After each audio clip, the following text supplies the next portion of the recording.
Bonsoir bien-aimés, chers frères et sœurs en Jésus-Christ. C'est un plaisir pour moi de me retrouver avec vous et je bénis l'Éternel pour votre vie. Soyez comblés au nom puissant de Jésus. Vous êtes en direct avec votre serviteur Pierre Médenou Kempoui de l'Église baptiste de Vedoko à Cotonou au Bénin. Prions le Seigneur. Père éternel, nous voulons sincèrement te louer, t'exalter, te dire merci pour ta fidélité et tes bienfaits dans nos vies. Merci encore pour ce rendez-vous hebdomadaire. Je prie afin que, Seigneur, tu nous assistes. Que ta parole nous illumine maintenant. C'est au nom puissant de Jésus-Christ que nous avons prié. Amen. Alors, ce matin, au début de cette semaine, j'ai quelque chose de particulier à partager avec vous. Parce que nous avons souvent des défis à relever. Parce que nous avons souvent des amis avec qui nous collaborons. Véritablement, il est important de savoir avec qui marcher, dans quel sens il faut aller. Et c'est pour cela que le thème de l'exhortation de ce jour, qui va nous garder pour toute la semaine, est intitulé « Fuis le méchant ». Fuis le méchant. Et le texte qui va soutenir cette exhortation est tiré du Psaume chapitre 1 au verset 1. Psaume chapitre 1, verset 1. Et nous lisons. Heureux l'homme qui ne marche pas selon le conseil des méchants, qui ne s'arrête pas sur la voie des pécheurs et qui ne s'assied pas en compagnie des moqueurs. Que le Seigneur bénisse sa parole. Ce texte tiré du livre des Psaumes est un des textes qui véritablement prépare le cœur de l'homme à savoir avec qui tenir compagnie.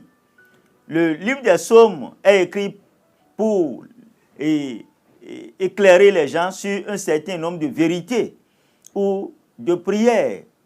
C'est souvent des vérités qui sont livrées sous forme de prières, sous forme de chants, pour pouvoir vraiment toucher le cœur de l'homme. Certaines vérités ne sont pas aussi faciles à dire, mais lorsqu'on les libère par des chants ou par d'autres styles et d'autres figures de style, c'est plus facile à digérer.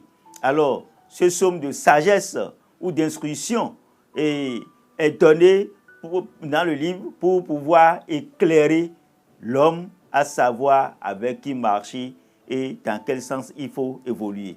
Ce verset nous montre simplement que la voie du bonheur et du succès se trouve vraiment dans la collaboration et savoir choisir avec qui il faut collaborer. Sinon, on peut se creuser un trou devant soi sans le savoir. Oui, bien-aimés et frères et sœurs dans le Seigneur, nous désirons tous trouver le bonheur. Tout le monde voudrait vraiment parvenir au bonheur et au succès. Mais nous devons vraiment faire un effort pour savoir comment il faut y parvenir, avec qui il faut collaborer. Alors, on dit souvent, dis-moi qui tu fréquentes et je te dirai qui tu es. N'est-ce pas? Et la parole de Dieu nous dit dans 1 Corinthiens chapitre 15, verset 33, que les mauvaises compagnies corrompent les bonnes mœurs. Cela voudra dire qu'il faut savoir choisir ses compagnies. Il faut savoir qui il faut fréquenter. Il faut savoir avec qui il faut collaborer pour ne pas se livrer à certains pièges. Bien-aimés et frères et sœurs dans le Seigneur, nous devons parler brièvement du méchant, du pécheur et du moqueur. Le texte nous a parlé de trois types d'hommes, de trois catégories d'hommes qui en fait ne sont qu'une seule personne, car ils sont de la même famille. Ils ne sont pas différents l'un de l'autre. Ils sont de la même famille. Ils ont le même caractère génétique.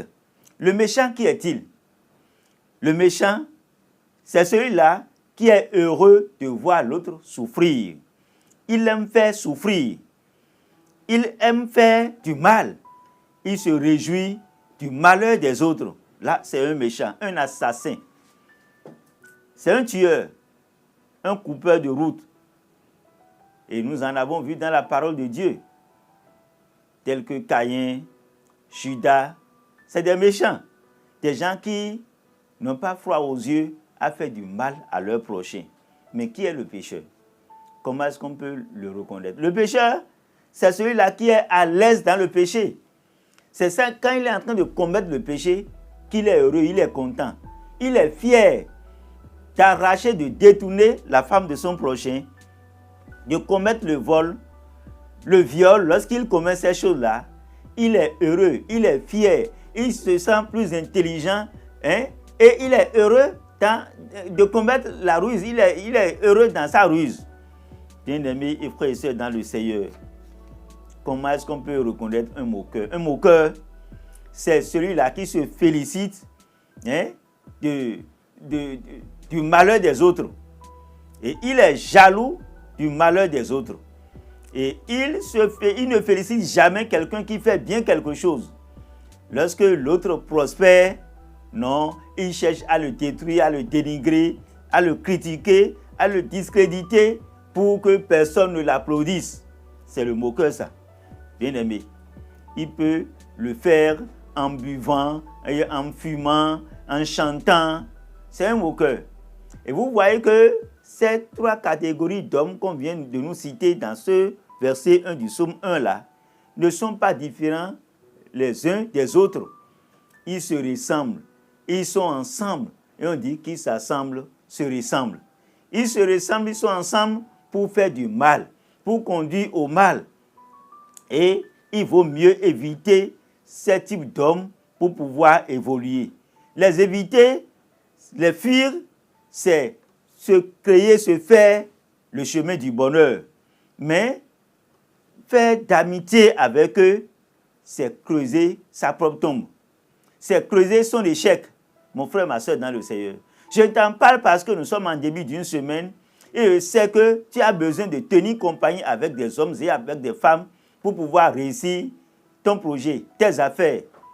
Mais dis-moi qui tu es ou qui tu fréquentes, je te dirai qui tu es. Tu collabores avec qui? Qui sont tes collaborateurs? Est-ce que tu sais les choisir? Nous devons savoir choisir nos collaborateurs si nous voulons aller loin. Et tu dois aller loin. Le Seigneur t'a créé pour te permettre d'aller loin. Le Seigneur ne veut pas des Judas dans ton équipe. Le Seigneur ne veut pas des Caïns dans ton équipe. Mais ils sont là. Tu ne te demandes pas de les tuer. Mais tu vas prier pour que Dieu te les révèle. Et tu sauras comment il faut collaborer avec eux. Il faut traiter avec eux. Ce qu'il faut leur confier, ce qu'il ne faut pas leur confier. Ce qu'il faut partager avec eux, ce qu'il ne faut pas partager avec eux. Mon frère, ma soeur dans le Seigneur, Dieu connaît le projet qu'il a formé sur toi. Un projet de paix et non de mal. Un projet de succès. Oui. Ne collabore pas, ne fréquente pas, ne développe pas une grande communion avec le pécheur, le moqueur et l'assassin. Le pécheur, le moqueur et le méchant sont des gens qui détruisent, qui tuent, mon frère, ma soeur, dans le Seigneur. Des gens qui sont prêts à détruire ton avenir, à tuer ton avenir, à t'engloutir. Ce sont des gens qui ne sont pas prêts pour le développement du monde. Parce que nous avons besoin de ceux-là qui sont prêts à construire un monde de paix, un monde heureux. Mon frère, ma soeur, en Jésus-Christ, le Seigneur t'invite à ouvrir tes yeux pour voir ceux-là qui sont autour de toi, ceux-là avec qui tu travailles, ceux-là avec qui tu tiens compagnie. Évitons donc tout ce qui pourrait nous exposer à la colère de Dieu. Parce que celui-là qui collabore avec un homme de mauvais cœur, celui-là n'est pas dans le schéma de Dieu. Celui-là s'expose à la colère de Dieu. Et nous devons tous fuir la colère de Dieu. Éviter la colère de Dieu. Mon frère, ma soeur dans le Seigneur, que le Seigneur intervienne dans ta vie. Le Seigneur t'illumine afin que tu saches avec qui tu dois collaborer. Et s'ils sont déjà dans ton équipe, tu dois savoir comment collaborer avec eux. À défaut de les éjecter, que le Tout-Puissant te bénisse et te donne de passer une bonne semaine en compagnie du Roi des Rois et non en compagnie des moqueurs des méchants et des pécheurs. Que Dieu te bénisse. Amen. Prions le Seigneur. Dieu Tout-Puissant, je voudrais sincèrement te rendre grâce et te bénir pour la vie de tes enfants, Seigneur. En début de cette semaine, Seigneur Dieu Tout-Puissant, tu connais les défis qui sont devant eux. Et je prie afin que, Seigneur, tu leur donnes vraiment de ne pas tomber dans les pièges des moqueurs, des méchants et des pécheurs.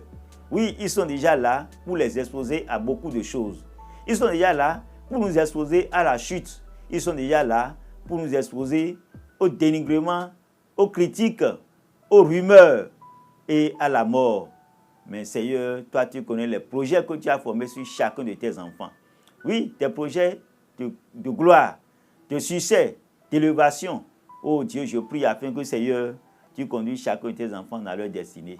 Oui, Père éternel des armées, Dieu ne permet jamais que, Père éternel, tes enfants soient la proie de ces pécheurs, de ces moqueurs. Éternel des armées, Éternel, interviens dans la vie et donne gloire à ton nom. Merci infiniment, Seigneur Dieu notre roi. C'est au nom de Jésus-Christ que j'ai prié. Amen.